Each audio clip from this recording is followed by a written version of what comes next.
ito'y pa ito'y kumang. Yung suggest ko nga ilipat na sa CR dahil tapos hindi kami kabin mo nilaining ako nga magot. So ay payalis ko dahil tayo. At least mas may nalipiti location na kaya dapat magluto-luto ka daw. Padakuan, diba? And then, parto. Ito bedroom.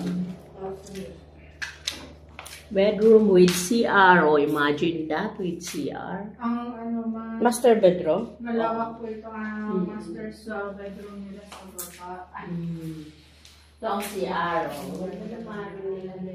Kailan na si This is the way up po.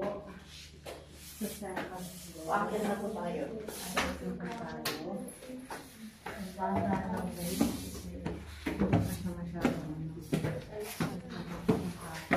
Pero maganda kasi guys. Wow! Maganda ko dito sa taas. Hindi may nakita.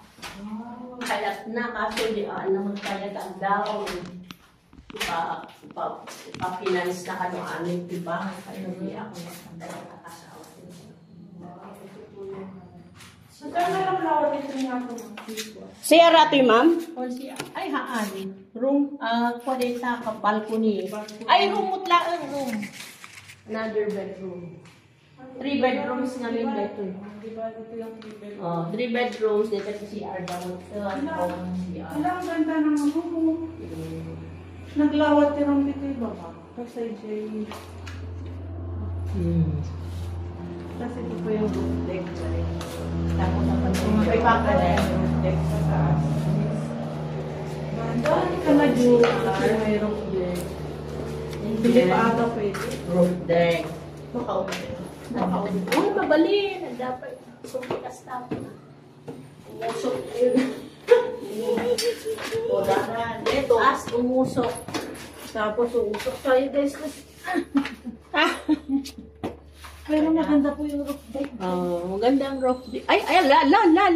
Ang kung sa mo kaya, tagmas nga niya. Kasi takan mo tanungin ha. Nang mo kaya, tagkas din. Naraming mo yun.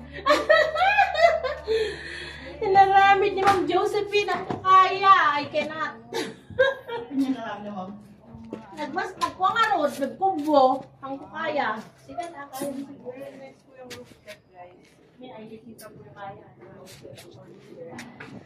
Ito po yung ating school.